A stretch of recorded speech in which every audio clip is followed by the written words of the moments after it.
सत्ता में रहकर अगर आप बिहारियों के हितों की रक्षा नहीं कर सकते तो आप लोग को सत्ता में रहने का वैसे ही कोई नैतिक अधिकार नहीं। ये खाने के दांत और दिखाने के दांत वाली बात है भैया। आप दिखावा कर रहे हैं। आपके हाथ में है पूरी विधि व्यवस्था, आपके हाथ में है पूरी कानून व्यवस्था, आपके हाथ में है शासन प्रशासन। आप चाहें तो आप कार्रवाई तत्काल प्रभाव से कर सकते हैं और ऐसी घटनाओं को होने से आप रोक सकते हैं। सबसे बड़ी आपकी विफलता सरकार में रहने की यही है कि इन घटनाओं पे आप रोकथाम नहीं कर पा रहे, इन घटनाओं को आप रोक नहीं पा रहे। अगर ये आपकी विफलता है तो आपको सरकार में रहने का वैसे भी कोई अधिकार नहीं। बिहार जैसे राज्य में शराबबंदी की जरूरत है। क्यों है? क्योंकि हमारा समाज, हमारा प्रदेश, हमारे बिहार के लोग अभी भी उतने शिक्षित नहीं हैं। शिक्षा का अभाव है और यही लोग जिम्मेदार हैं। मुख्यमंत्री नीतीश कुमार जी जैसे लोग ही जिम्मेदार हैं जिन्होंने बिहार में लोगों को कभी शिक्षित होने ही नहीं दिया। आज पूरा देश संविधान निर्माता बाबा साहब डॉक्टर भीमराव अंबेडकर के 66वें पुण्यतिथि के अवसर पर उन्हें श्रद्धांजलि दे रहा है।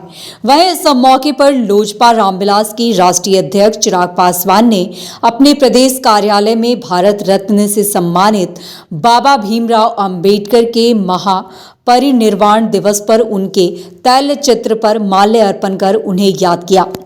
सुनिए इस दौरान क्या कुछ कहते नजर आए चिराग पासवान। सत्ता पक्ष में है भैया, आपकी सरकार है।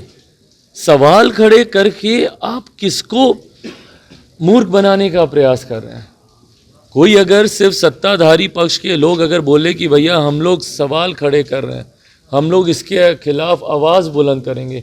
कई ऐसे दल हैं जो कि सत्ता में रहकर बोल रहे हैं भाई पासी समाज के लिए होना चाहिए। तो भाई क्यों है आप सत्ता में? फिर अगर आप सत्ता में रहकर अगर अपने समाज का संरक्षण नहीं कर सकते, सत्ता में रहकर अगर आप बिहारियों के हितों की रक्षा नहीं कर सकते तो आप लोग को सत्ता में रहने का वैसे ही कोई नैतिक अधिकार नहीं है।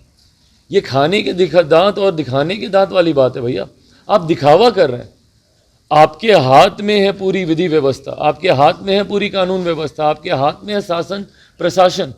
आप चाहें तो आप कार्रवाई तत्काल प्रभाव से कर सकते हैं और ऐसी घटनाओं को होने से आप रोक सकते हैं। सबसे बड़ी आपकी विफलता सरकार में रहने की यही है कि इन घटनाओं पे आप रोकथाम नहीं कर पा रहे, इन घटनाओं को आप रोक नहीं पा रहे। अगर ये आपकी विफलता है तो आपको सरकार में रहने का वैसे भी कोई अधिकार नहीं। भाई देखिए 2016 में जब ये फैसला आया था उस वक्त भी हम लोग विपक्ष में थे, ऐसी ही परिस्थिति थी। मुख्यमंत्री जी महागठबंधन में थे उस वक्त से लेकर अभी तक। वो कई बार दल बदल चुके हैं पर उस वक्त भी वो महागठबंधन में थे और हम लोग एनडीए का ही हिस्सा थे। ऐसी ही परिस्थिति थी।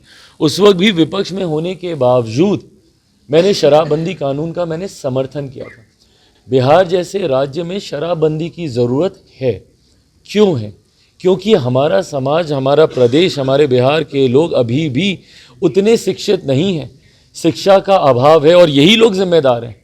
मुख्यमंत्री नीतीश कुमार जी जैसे लोग ही जिम्मेदार हैं जिन्होंने बिहार में लोगों को कभी शिक्षित होने ही नहीं दिया। शिक्षा की व्यवस्था को पूरी तरीके से इन्होंने चरमरा के रख दिया।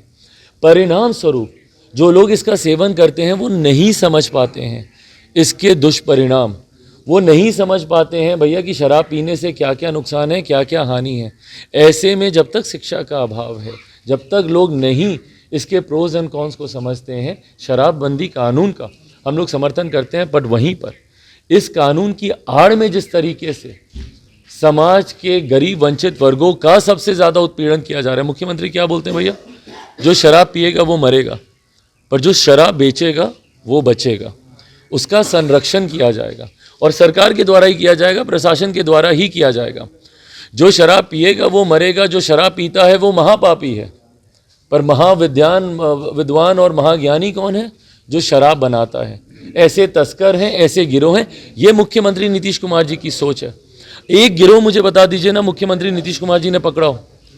लाखों लोग सलाखों के पीछे हैं जो गरीब हैं, जिनको शराबबंदी कानून के तहत आप उनका उत्पीड़न करते हैं, उनको प्रताड़ित करते हैं।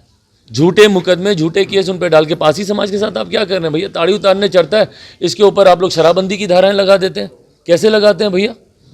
तो इस कानून का जिस तरीके से मिसयूज हो रहा है उस पर समीक्षा की जरूरत है। तो सुना आपने कि किस तरह चिराग पासवान ने जहां एक तरफ अंबेडकर जी की पुण्यतिथि पर उन्हें याद किया तो वहीं इस दौरान मौजूदा सरकार पर भी निशाना साधते नजर आए चिराग पासवान।